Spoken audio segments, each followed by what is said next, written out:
Welcome back. Today I am going to talk to you about some subsequent rounds of young pigeons that were again raised under surrogacy. The first round that I'm going to talk about, the eggs were actually placed under surrogacy almost immediately after they were laid.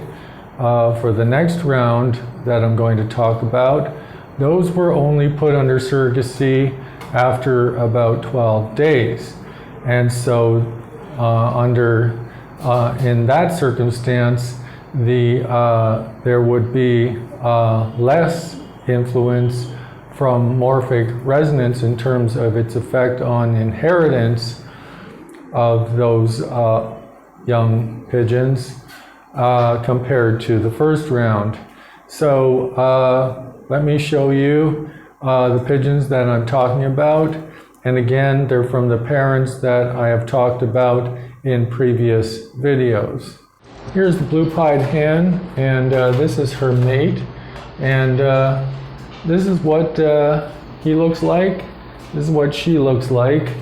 And so any of the young ones I'm talking about who actually come from them, you can now see what the parents look like. This is the solid smoky blue pair. The first one, this is the male, and there's the female.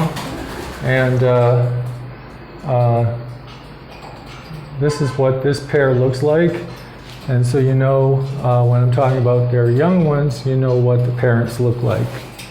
These two young pigeons were raised by the Smoky Blues, and they are from the blue-pied hen, and their surrogacy started almost from the beginning of the incubation period.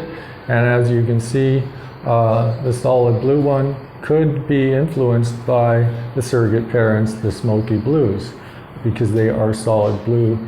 They are a solid blue color as well. The other one, you could say, was influenced by genes. And in fact, it does look a lot like its sibling from the very first round that were put under surrogacy when I started doing this. This pigeon down here actually is from an egg laid by the solid smoky blue. And this pigeon over here is its nestmate, and it is also a solid smoky blue.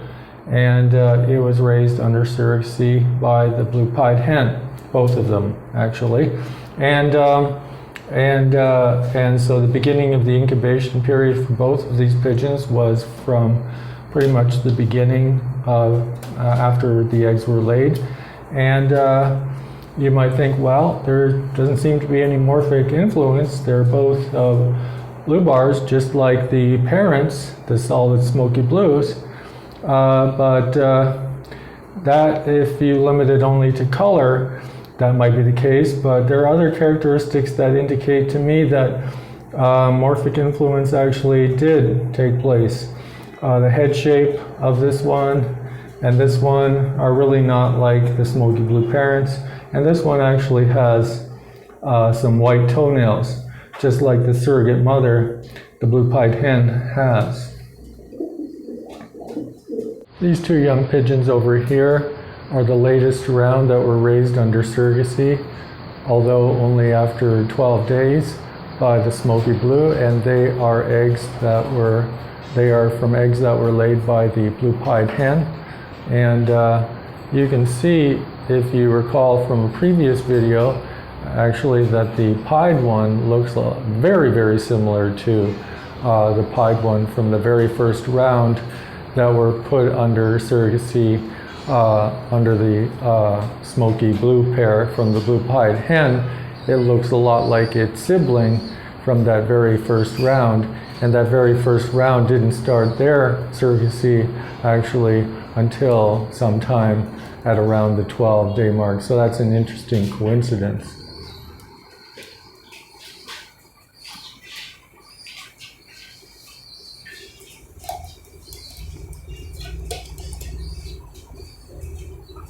Okay, the next round that were actually raised under surrogacy, but only after the 12-day mark, actually are these two. And they are from eggs from the solid smoky blue raised by the blue-pied hen. And you can see that maybe morphic influence really did not have much influence on these two pigeons, because they are solid blues just like the smoky blue parents. In fact, that would be a correct observation to make. In fact, they look a lot like the pigeons that were raised by the solid smoky blues when they raised their own young ones, and they were not placed under surrogacy. The head shape is a lot like what you'd expect from the solid smoky blues, and other body proportion characteristics. And so that's what these pigeons look like. Again, they were only put under surrogacy after 12 days, so if there was any opportunity for morphic influence, it would be only for the remaining 5 days of the incubation period until the pigeons actually hatched, and for the time that they were actually raised by the blue-pied hen and her mate, the checker with white flights.